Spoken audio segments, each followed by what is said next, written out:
구약성경 역대하 22장 10절에서 12절 말씀, 저희 다 찾으신 줄 알고 짧은 말씀이므로 처음부터 끝까지 같이 읽도록 하겠습니다. 시작. 아하시아의 어머니 아달랴가 자기의 아들이 죽은 것을 보고 일어나 유다 집의 왕국의 씨를 모두 진멸하였으나 왕의 딸 여호사브앗이 아하시아의 아들 요아스를 왕자들이 죽임을 당하는 중에서 몰래 빼내어 그와 그의 유모를 침실에 숨겨 아달랴를 피하게 하였으므로 아달랴가 그를 죽이지 못하였더라. 여호사브앗은 여호람 왕의 딸이요 아하시아의 누이요 제사장 여호야다의 아내이더라. 요아스가 그들과 함께 하나님의 전에 6년을 숨어 있는 동안에 아달랴가 나라를 다스렸더라. 아멘. 제가 몇 년 전에 그 안식월 때 저희 딸 부부와 함께 여행을 갔다가 아침 식사를 하러 한 해변가에 있는 카페에 간 적이 있습니다. 그 브런치가 아주 유명한 카페였는데 아침 한 7시 반인데 손님들이 굉장히 많이 있더라고요. 근데 이 바닷가 주변에 이렇게 앉아서 저희가 식사를 하는데 그 주변에 그 갈매기떼들이 굉장히 많이 날아다니고 있었습니다. 그리고 식당 주변에도 갈매기떼 수십 마리가 손님들이 매일같이 이렇게 던져주는 빵 부스러기를 먹으려고 기다리고 있더라고요. 그래서 제가 앉아 있었던 좌석에서 제가 이제 밥을 식사를 하고 남은 샌드위치 조각들을 꽤 많이 남겨가지고 그 갈매기들한테 주려고 제가 하나씩 띄어서 던져주기 시작을 했습니다. 사실 적은 양이 아니죠. 손가락만한 것을 제가 계속 이렇게 던져줬으니까. 그런데 한 서너 마리의 갈매기가 번개처럼 정말 날아와서 그 빵을 집어 먹는데 그 중에 한 마리가 그 중에 꽤 큰 덩어리 하나를 탁 입에 물더니 바로 내빼서 날아가 버리고 마는 겁니다. 근데 제가 이제 그 모습을 보면서 놀랐어요. 왜냐하면 제가 뿌린 빵 조각이 양이 충분히 많았기 때문에 그 새들이 충분히 배부를 만큼 괜찮았습니다. 그런데도 그 서너 마리가 먹고 남을 양이었음에도 불구하고 그 새는 그 빵 조각을 빼앗기지 않기 위해서 날아가 버리고 만 거죠. 제가 그 모습을 보고 새나 사람이나 다 똑같이 욕심이 많구나, 그 생각을 하게 되었습니다. 나 혼자 이걸 다 먹겠다, 이제 그런 욕심인 거죠. 여러분, 우리가 지금도 세계 각처에서 분쟁이 일어나고 있습니다. 참 안타깝죠. 어제도 우리가 뉴스에서 이스라엘과 이제 레바논까지 확전되고 이란까지 참전하겠다, 이런 정말 잘못하면 그 세계 3차 대전이 일어날 수 있는 위기 속에 지금 가고 있는 겁니다. 먼 나라 얘기니까 우리가 지금 뭐 그냥 뉴스로 듣고 있지만 사실은 굉장히 심각한 부분이 있어요. 만약 여기에 사우디하고 이제 이런 나라까지 같이 관여하게 되면 진짜 뭐 원유값이 뛰는 것은 물론이며 이제 정말 전 세계가 전체의 공포 속에 들어가게 되는 것이죠. 그런데 지금 이 전쟁의 역사를 보면서 제가 예전에 읽었던 전쟁사가 생각이 났습니다. 이제 보통 전쟁사 그러면 이제 유럽의 전쟁사가 많이 나오는데 그 유럽의 전쟁사의 역사를 보면 대부분의 전쟁은 먹을 것이 부족해서 일어난 전쟁은 거의 없습니다. 남의 것을 더 빼앗기 위한 전쟁이 대부분이었죠. 뭐 예를 들어 향료를 자기들이 독점하기 위해서 십자군 전쟁을 일으키는 경우도 있었고요. 설탕과 소금을 독점하는 무역상들의 부추김으로 전쟁이 일어난 적도 있었습니다. 지금 이스라엘과 지금 팔레스타인 간의 갈등 속에 일어난, 처음에는 하마스의 전쟁으로 시작이 됐지만 이제는 헤즈볼라가 있는 레바논 지역까지, 이란까지 지금 확산되는 걸 보면서 저들이 전쟁하는 이유가 무엇일까를 생각을 해봤어요. 물론 레바논은 좀 가난한 나라긴 하지만 지금 전쟁 때문에 이스라엘은 먹고 사는데 아무 문제가 없는 나라입니다. 근데도 지금 많은 젊은 사람들이 하루에 몇백 명씩 죽어가는 그런 폭격과 전쟁이 계속되고 있다는 거죠. 러시아와 우크라이나도 마찬가지입니다. 사실 러시아와 우크라이나는 자원만 따지고 보면 그들은 진짜 평생을 놀고 먹어도 살 만큼 자원이 많은 나라들이에요. 그런데도 싸우고 있는 거죠. 그 안에 내면에 들어가면 결국 몇 사람의 그 욕심과 욕망이 그런 전쟁을 부추기고 있는 겁니다. 근데 저는 그 전쟁의 역사를 이렇게 보고 있다가 하나님께서 그런 마음을 주셨어요. 우리가 이스라엘 역사나 중세 역사를 이렇게 공부하다 보면 이스라엘 사람들이 기독교인을 무지하게 싫어합니다. 여러분들이 상상하는 것 이상으로 어마어마하게 예수님을 싫어해요. 그래서 제가 지난번 설교 시간에 한번 이스라엘 사람들이 십자가 그리는 게 싫어서 수학 시간에 그 더하기로 쓰지 않고 밑에 사선을 그어서 쓴다고 말씀드리지 않았습니까? 그 이유가 있습니다. 십자군 전쟁 때 그 유럽에 있던 십자군들이 이스라엘 지방을 침략을 해서 거기에 하나님만 믿고 있었던 예수 그리스도를 믿지 않는 이스라엘 사람들을 수천을 학살을 했습니다. 그 영향이 지금도 기독교인들에 대한 미움을 갖고 있는 것이죠. 지금 이스라엘 안에 그 예수를 믿는 분들이 있습니다. 그 자신들의 전통과 그건 다 지키면서 그래도 예수님의 그 그리스도 되심을 믿는 사람들이 있어요. 그분들이 얼마나 많은 핍박을 받는지 모릅니다. 그 핍박에 한 이유를 영상으로 제가 한번 본 적이 있었어요. 그랬더니 그들이 그러더라고요. 너희들이 먼저 저지른 죄악이다. 그 목사님 가정에 막 화염병 던져가지고 불을 지르고 그런 사람들한테 기자가 인터뷰를 했거든요. 너희들 왜 이렇게 이 기독교인들을 핍박하냐 그랬더니 너희들이 저지른 죄의 열매다. 이렇게 그 사람이 이야기를 하더라고요. 유대인 랍비가. 여러분, 그러면 이슬람은 왜 지금 그렇게 이스라엘에게 공격당하고 있을까요? 본인들은 그런 생각을 안 하지만 그 이슬람이 그 사라센 제국을 이루어서 유럽을 침공했을 때 수많은 사람들이 그 모하메드와 이슬람을 믿지 않는다는 이유로 학살을 당했습니다. 사실 터키 지방도 그래서 무슬림 지역으로 바뀐 거죠. 우리가 성지순례를 바울의 길을 따라 우리 에바다부가 다녀왔지만 지금 거기는 기독교 국가가 아니에요. 가장 강력한 모슬렘 국가입니다. 그러니까 옛날 그 바울의 성지들 전부 다 폐허로 그대로 관광지로만 돈 벌려고만 남겨놓고 있는 것이죠. 아무것도 없어요. 그런 이유들이 뭐냐면 결국 예전에 흘렸던 피의 대가들 하나님이 기억하시고 역사 속에 그것을 지금 하나씩 갚아나가시고 있는 겁니다. 여러분, 그래서 우리가 하나님에 대한 두려움을 가지고 사셔야 돼요. 이것은 공동체적인 하나님의 징계예요. 그런데 우리 개인의 삶 속에도 이런 하나님의 징계는 끝까지 남아 있습니다. 우리가 죄를 짓고 회개하면 하나님이 100% 우리의 죄를 용서하십니다. 우리의 죄를 기억도 아니하시고 깊은 바닷속에 빠뜨린다고 미가 선지자가 말씀하셨어요.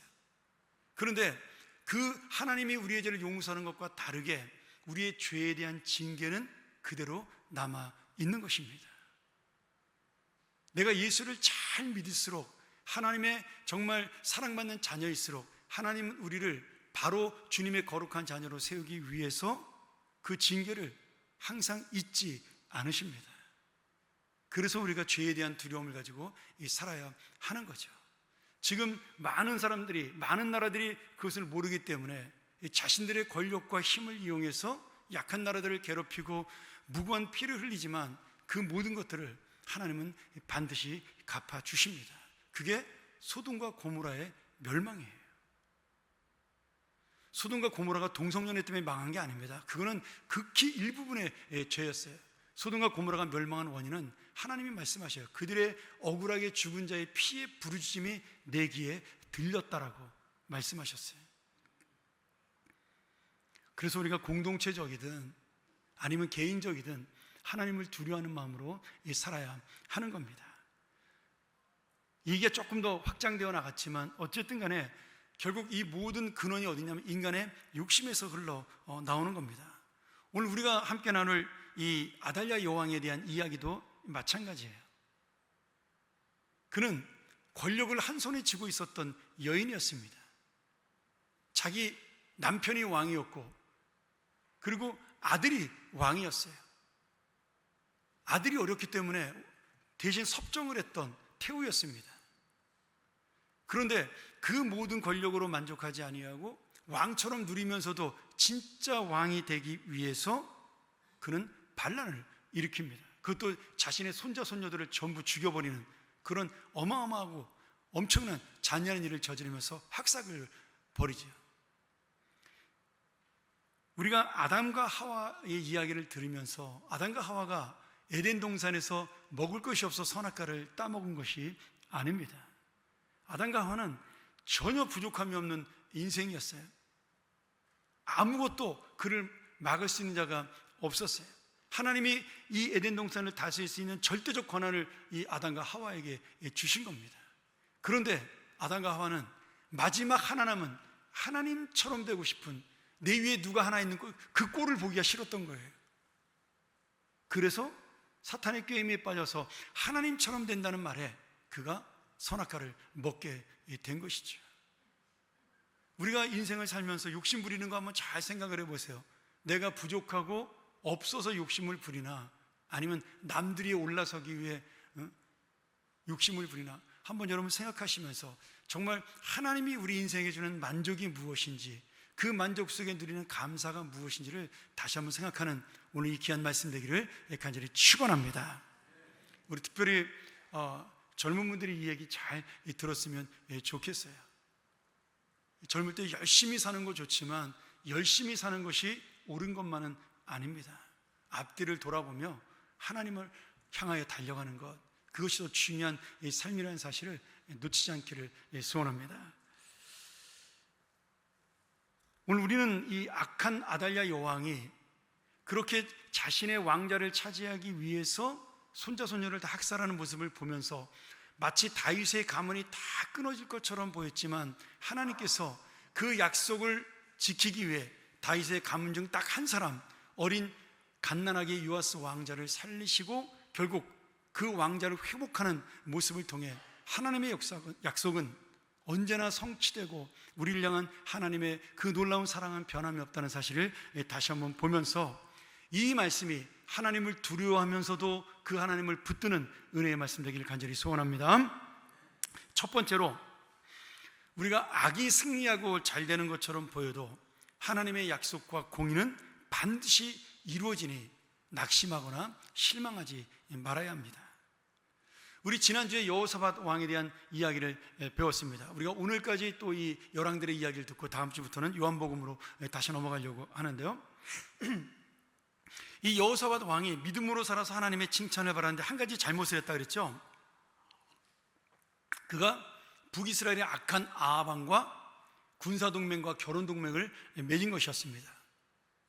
여호사밧은 착한 마음으로 아합 왕이 선하게 다가와서 우리 동맹을 맺자 그랬을 때 그것을 거절하지 않고 그의 딸이었던 아합과 이세벨의 딸인 아달랴를 자기 아들 여호람 왕자의 그 아내로 받아들여서 그 아달랴가 여호사밧의 며느리가 됩니다.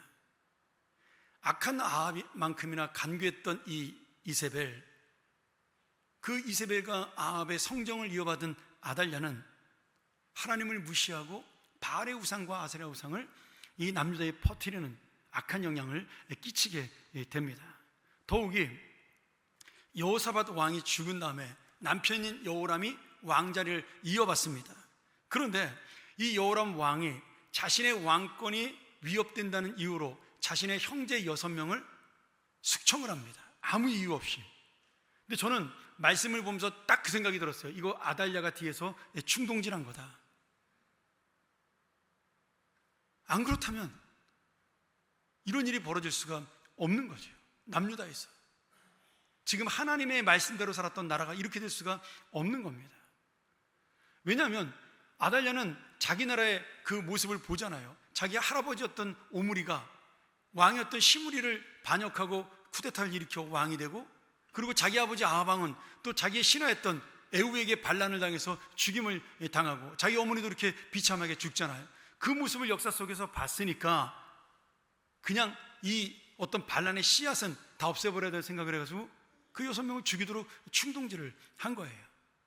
성경에 나오지 않지만 저는 그렇게 믿습니다.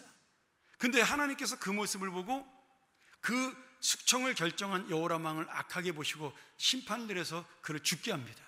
그래서 여호람이 왕이 된 지 얼마 되지 않아 그만 죽고 말아요. 그리고 그의 아들인 어린 아하시아가 왕이 됐을 때 이 어머니인 아달랴가 아하시아 대신 남유다를 다스리는 섭정을 하게 됩니다. 문제는 아하시아가 왕위에 오른 다음에 1년도 되지 않아서 북이스라엘 왕, 자신의 삼촌이었죠, 외삼촌, 그 요람과 동맹을 맺고 아람 나라 시리아와 전쟁을 합니다.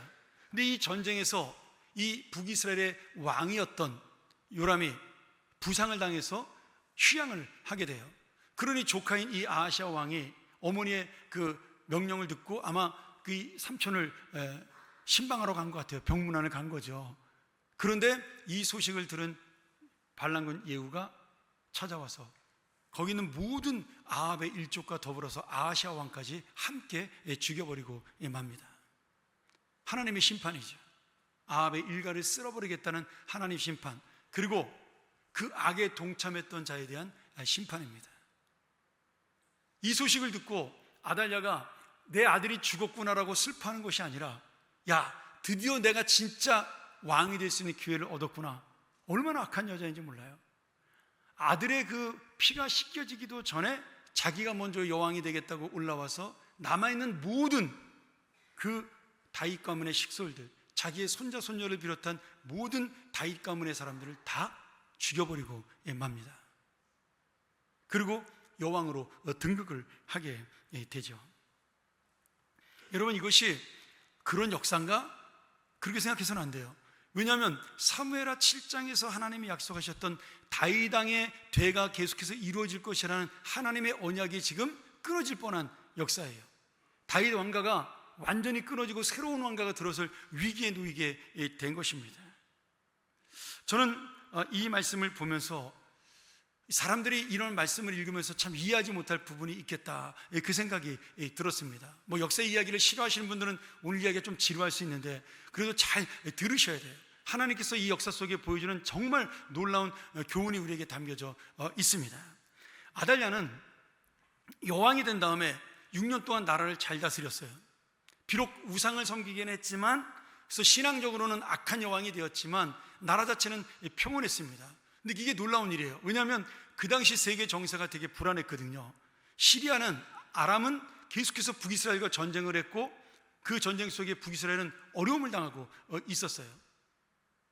그런데 이런 혼란한 상황 속에, 또 왕자리가 계속 바뀌는 이스라엘의 어려운 상황 속에 이 아달랴는 굳건하게 여왕의 자리를 지키면서 정치를 한 것이에요. 그러니 놀라운 거죠.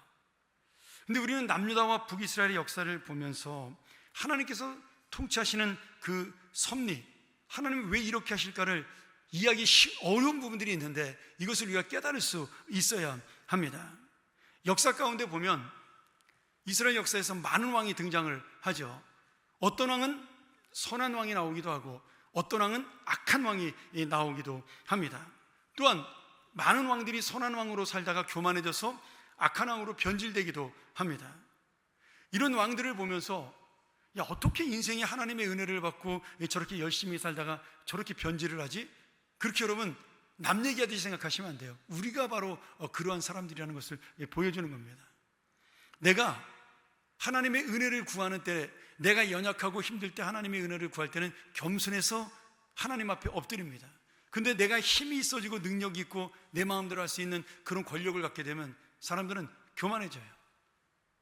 지금 변질된 왕의 100%가 이렇게 해서 변질이 되는 겁니다. 내가 이제는 진짜 왕이다. 전에는 하나님이 왕이시고 나는 하나님을 대신하여 이 사람들을 돌보는 그런 자에 불과합니다. 하나님의 종에 불과합니다. 이렇게 생각했던 마음이 이제는 내가 진짜 왕이니 하나님이 없어도 내가 이 땅을 다스릴 수 있다. 이런 착각 속에 빠져서 교만해지고 마는 겁니다. 그리고 그 주변에 이 교만을 부추기는 많은 사람들이 있는 거죠. 여러분, 악한 지도자는요, 본인만 악해서 되는 게 아니에요. 주변에 있는 놈들이 더 나쁜 놈들이 많아요. 자신의 욕심을 채우기 위해서 왕에게 옳은 말을 하지 아니하고 당신이 최고입니다, 당신의 신념이 옳습니다, 당신의 가는 길은 나중에 역사가 알아줄 겁니다, 이래가지고 백성들이 어려움과 아픔을 돌아보지 않고 자기 고집으로 가게 만드는 거예요. 그렇게 해서 이 왕들이 변질이 되는 거죠. 근데 왕만 그렇습니까? 우리도 똑같아요. 내가 어렵고 힘들 때는 하나님 의지하고 하나님 붙들고 막 그러는데, 내가 조금만 잘 나가고 성공하면 하나님 없이도 살 수 있다고 생각하지 않아요? 우리도 기도도 줄고 헌신도 줄지 않습니까? 잘 나갈 때 하나님을 붙들고 잘 나갈 때 하나님 앞에 헌신하는 사명제로 사는 게 여러분 쉬운 게 아닙니다. 제가 목회를 하면서 하나님 앞에 죄송한 게 있어요. 교회가 안정이 되고, 그래서 이 교회가 이제 조금 교회 사람들에게 알려지기도 하고, 저도 이제 한국 와서 10년 정도 지나니까 이제 우리 전국 교회들의 좀 제 이름이 이제 알려지기도 하고, 그러니까 바빠지기 시작을 했어요. 뭐 제가 잘 나가서 아니라 평안교회란 이름이 저를 그렇게 만든 거죠. 이 교회가 워낙 옛날에 유명했던 교회니까. 그런데 전에는 제가 교회 일에만 전념을 했잖아요. 새벽부터 저녁까지 교회만 있었어요. 근데 여러분도 알지만 제가 노회에서 이것도 맡고 저것도 맡고, 뭐 학교에서도 이것도 해달라고 그러고 저것도 해달라고 그러고, 뭐 선교단체에서 이것도 해달라고 그러고 저것도 해달라고, 그러면서 점점 바빠지기 시작을 하는 거예요. 물론 그렇다고 해서 교회를 소홀히 한 건 아닙니다만 제 마음속에 부담이 있죠. 야, 이러다가 정말 중요한 기도의 자리를 놓칠 수 있고 성도를 돌보는 자리를 놓칠 수 있겠다. 여러분, 그런 순간이 오면 장로님이든 누구든 와서 말씀하셔야 돼요. 목사님 변했습니다, 이렇게. 그래야 제자리로 갈 수가 있는 겁니다. 저만 그럴까요? 여러분도 똑같아요. 하나님이 복 주셔서 여러분의 사업을 잘 되게 하고 여러분을 승진해서 회사에서 잘 나가게 하면 바빠져요. 바빠지면 어떻게 되죠? 교회 사명자의 손을 놓게 돼요. 옛날에 성가대했던 것, 옛날에 교사했던 것, 옛날에 찬양팀을 일한 것, 안내팀을 일한 것, 아, 나 바쁘니까 이제는 내가 쉬어야 되겠다. 여러분, 쉬는 것은 주님의 일이 아니고 세상 일이어야 돼요. 그거 여러분이 잠깐 조금 덜 한다고 해가지고 밥 세끼 걱정하는 거 아니잖아요. 그런데 우리는 바쁘면, 내가 피곤하고 힘들어서 야, 이러다 지치겠다 그러면 주님의 일을 놓아버립니다.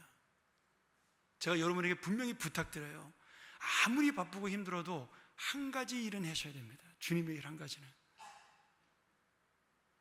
아무리 내가 시간이 없어도 예배의 자리는 지키셔야 됩니다. 그래야 여러분의 영혼이 살고 여러분이 하나님의 계속된 복을 받을 수 있는 길로 나아가는 겁니다. 믿습니까? 우리가 이것을 놓치는 순간 같이 영혼이 망하는 길로 가는 거예요. 그래서 유명해지고 권력이 있어지고 힘이 있어질 때 우리가 하나님을 더 붙들 수 있어야, 이게 바로 이스라엘 역사가 우리에게 보여주는 교훈입니다. 그 사람이 사는 길이에요.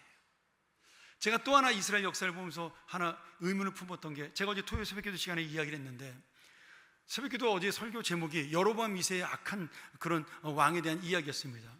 근데 하나님께서 선한 왕이 변질돼 가지고 잘못된 길로 가면 하나님이 바로 심판하셔요. 우리 지난번 아사왕 이야기 들었잖아요. 발에 병들게 하시고, 또 우시야 같은 왕은 나중에 나병 걸리게 하시고 막 그래요, 하나님을 배신하면. 근데 이 여로보암은 시종 일간 처음부터 끝까지 하나님 앞에 대적한 왕이에요. 북이스라엘의 가장 악한 왕 첫 번째로 꼽으면 여로보암이고, 두 번째는 아합이고, 세 번째가 이 여로보암 2세입니다. 그런데 하나님이 여로보암 2세 때 뭐라고 말씀하시냐면, 어제 큐티 말씀 한번 보셔요. 내가 이 나라를 불쌍히 여겼다, 이렇게 말씀하셔요. 그래서 제가 그 말씀을 보면서 왜 하나님이 이렇게 하셨을까 가만히 생각을 해봤어요. 그런데 여로보암 왕을 불쌍히 여긴 것이 아니라 그 백성을 불쌍히 여기신 거예요. 이 백성이 아직은 복음을 듣고 돌아올 기회를 주고 싶으신 거예요. 아직은 그 어리석은 백성들이 하나님 말씀을 제대로 듣지 못했으니까 말씀을 제대로 들을 수 있는 선지자를 보내서 그들이 돌아오기를 원하신 거예요. 그래서 보낸 선지자가 누굽니까? 요나예요. 호세아예요. 여러분, 이게 하나님의 사랑이고 하나님의 은혜예요. 그런데 그 은혜 앞에 끝까지 돌아오지 않는 자, 결국 이 북이스라엘은 BC 722년에 그들이 자랑했던 그 강대한 그 군사력 때문에 완전히 아수르에게 멸망당하고 맙니다. 하나님이 재기할 기회조차 주지 않아요. 남자는 70년 만에 다시 돌아오겠지만 이 북이스라엘은 완전히 사라지게 만들어버립니다. 사마리아인이라는 혼혈 민족은 남아있지만 그들의 정통성은 사라지게 되는 것이죠. 저는 분명한 의미로 이 역사 속에 하나님의 섭리와 뜻이 있고 결국은 이 세상을 통치하시고 다스리는 왕, 우리의 삶을 인도하시고 오늘도 함께 하시며 내 삶의 주인 되시는 분, 그 왕이 누구냐? 오늘 그것을 가르쳐주기 위해서 이 역사를 계속해서 우리에게 설명해주고 있는 겁니다. 맨날 똑같잖아요. 어떤 왕은 처음부터 끝까지 악하고, 어떤 왕은 처음에 잘 나가다가 나중에는 또 신앙이 변질돼서 하나님한테 심판을 받고, 그 역사가 반복이에요. 가끔 가다가 선한 왕이 하나 나타나고, 그 역사 속에서 너희는 왜 깨닫지 못하냐라고 오늘 우리에게 계속해서 말씀해주고 있는 겁니다. 오늘 여러분, 이런 깊은 선의를 우리가 다 이해할 수 없지만 결국 하나님의 공의와 하나님의 뜻은, 하나님의 약속은 반드시 이루어진다는 사실을 믿으시기를 축원합니다. 오늘 우리가 이 아달랴 여왕의 악행을 보면서, 무너져가는 다윗 왕조를 보면서 어떻게 이런 악한 아달랴를 하나님이 그냥 내버려 두시는가 답답할 수 있어요. 와, 이거는 뭐 고구마 드라마처럼 더 답답하다, 그런 역사처럼 보일 수가 있습니다. 근데 이게 바로 우리가 세상을 살아가는 모습이에요. 수많은 부조리와 불의가 판을 치고 악인이 잘 되는 것처럼 보이고, 힘과 권력 있는 사람이 득세하여서 무고한 자를 해치고, 그리고 사람이, 힘 있는 나라가 세상을 지배하면서 괴롭히고, 그러면서 이 세상 역사가 막 흘러가는 것, 그것이 바로 지금의 모습이에요. 그런데 그 안을 들여다보면 절대로 그렇지 않다라는 거죠. 하나님이 그런 와중에도 이 세상을 통치하고 다스리며 하나님의 나라로 하나씩 하나씩 만들어가고 있다라는 겁니다. 사람이 아무리 머리를 쓰고 자기가 지금 행하는 것처럼 보여도 결국 하나님의 뜻은 이루어지고 하나님의 역사는 흘러가고 있는 겁니다. 인간의 죄로 인해서 완전한 정의가 예수님 오시는 날까지 이루어질 수는 없습니다. 그런데도 하나님께서는 그 가운데 하나님의 사람을 한 사람 한 사람 세우시고 그 사람을 통하여 하나님의 뜻을 이루어 나가는 겁니다. 여러분, 우리 인생도 마찬가지예요. 오늘의 답답한 현실과 아픔 속에 나는 왜 이렇게 살아야 되고 나는 왜 이렇게 힘들어야 되느냐, 하나님이 살아계시다면 나한테 이렇게 할 수가 없다라고 그렇게 고민하고 이 신앙 앞에 질문을 던지는 분들도 있을 겁니다. 그런데 하나님께서는 그런 여러분을 지금도 보고 계시며 여러분을 위해 요아스 왕을 키우는 것처럼 하나님의 때를 기다리며 여러분을 붙들고 있다라는 것이죠. 이 믿음으로 살아가는 것이 바로 우리가 넘어지지 않는 능력이요 소망이 되는 것입니다. 그러기에 다시 한번 세상을 바라보는 자가 아니라 하나님을 바라보는 믿음의 사람으로 살아서 주님의 그 은혜를 놓치지 않는 정말 주님의 자녀가 되기를 간절히 축원합니다. 두 번째로, 이 소망의 씨앗인 요아스 왕자, 비록 갓난아기처럼 작아 보였지만 결국 그가 때가 되었을 때 잘 자라서 하나님의 약속을 이루는 주인공이 되었습니다. 아달랴가 여왕이 되기 위해서 모든 다윗의 혈족을 다 숙청합니다.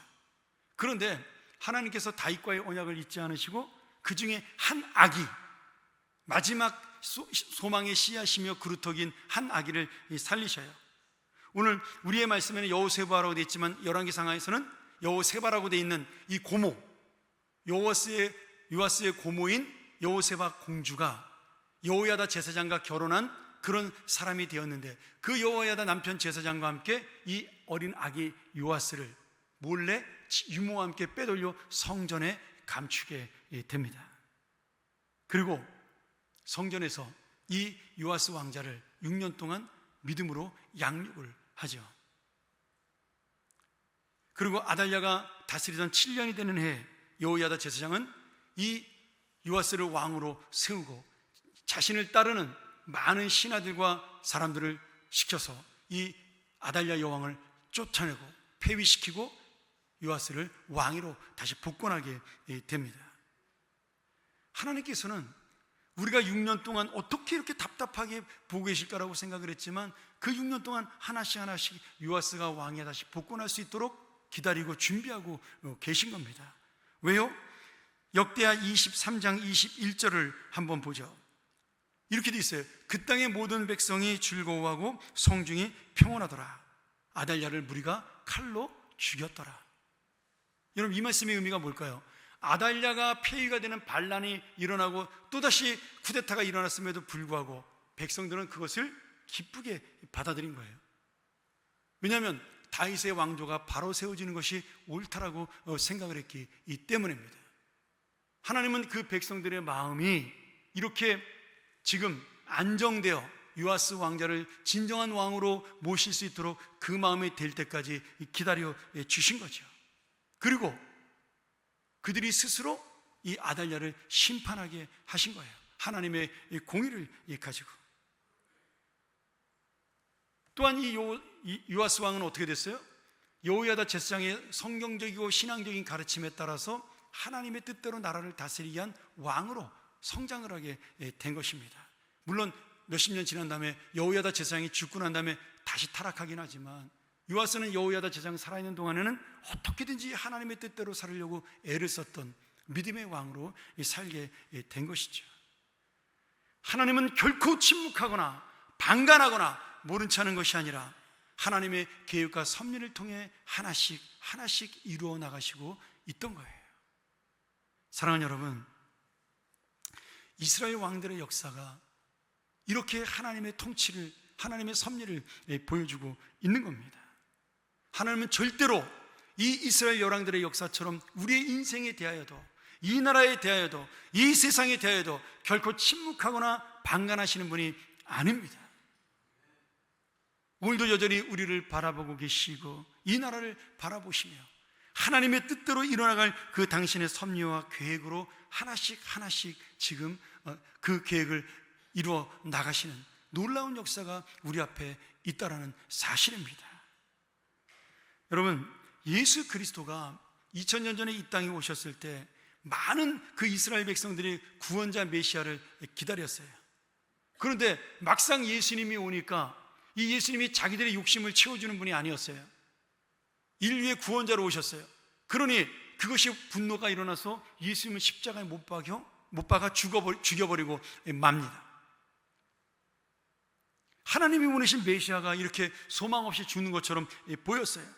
그런데 하나님께서는 그들의 욕심과 욕망으로 죽인 예수 그리스도를 통해 이 세상 온 인류를 구원하는, 그들은, 이스라엘은 자기들만의 왕을 원했지만 하나님은 그들의 욕심을 통해, 그들의 죄악을 통해 이 예수 그리스도가 만왕의 왕이 될 수 있도록, 우리 모두를 구원할 수 있도록 하나님의 놀라운 섭리로 그 역사를 바꾸어 주신 겁니다. 그리고 그 은혜와 섭리로 오늘 우리가 예수 그리스도를 믿고 구원의 자녀가 된 것이죠. 이게 바로 역설적인 하나님의 섭리요 은혜입니다. 우리는 이해할 수 없지만 반드시 그 하나님의 놀라운 역사는 이루어질 것입니다. 그런데 여기서 중요한 게 있어요. 마지막으로 이 말씀만 하고 마치죠. 오늘 우리에게 중요한 것은 지금 하나님의 섭리를 이해할 수 있는 한 사람이 필요하다라는 거예요. 그게 누굽니까? 자신의 목숨을 걸고 이 요아스 왕자 아기를 구했던 여호세바 공주였어요. 또한 자신의 생명을 걸고 이 아기를 성전에 데려다가 하나님 말씀으로 양육했던 여호야다 제사장이었습니다. 그리고 갓난아기처럼 정말 아무런 볼품없는, 소망 없는 사람처럼 보였지만 어느덧 그 씨앗이 자라 하나님의 열매를 드러내는 요아스 왕자가 있었습니다. 오늘 하나님의 이 섭리를 이루기 위해서는 이 하나님의 사람이 반드시 필요하며, 하나님께서는 이런 소망의 씨앗을 통하여 주님의 뜻을 이루어 나가시는 겁니다.